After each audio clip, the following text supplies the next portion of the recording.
Hi everyone, I'm Mike Staver. This is Mondays with Mike, a weekly video series where I answer questions from people just like you. Here's this week's question. What's the best way to respond to a client who's impossible to please without losing your mind? Well, we answered this question recently, not this question, but one like it.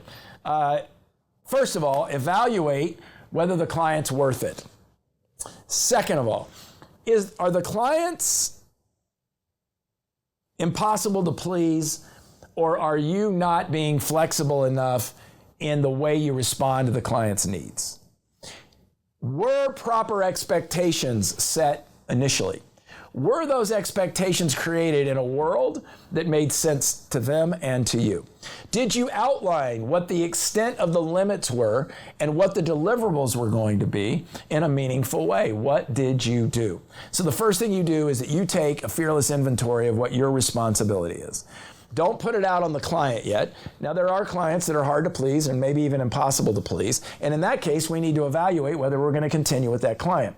But I always want to start with me. I always want to start with evaluating my responsibility first, and often we don't do that. Often what we do is we wait for somebody else. We think that if somebody else could change, then our lives would be better, and that's not often the case. So first thing, do an inventory of yourself, right? What could I do different so that the relationship with this client could be better? Second, usually the problem is a process problem. Usually there is an issue with the way you're managing the client or the way I'm managing the client.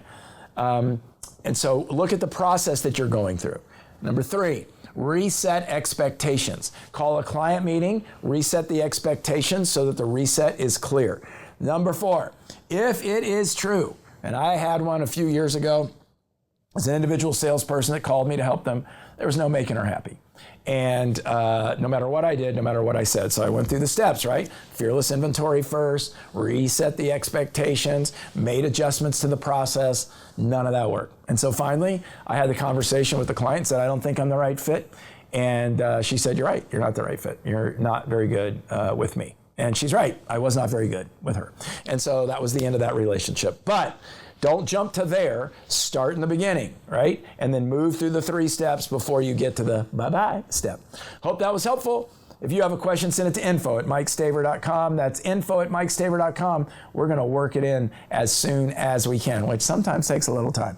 In the meantime, please like, connect, and share this video. Connect with us on our media channels, particularly Instagram, LinkedIn, and YouTube. We want to build that YouTube audience. To tell you the truth, it's a little bit of a desert. There have been some tumbleweeds blowing through our YouTube channel, and we're really going to be doing a lot of work to build that audience in the coming year. We'd like to invite you to be a part of it. Invite others to as well. Till next time, take care.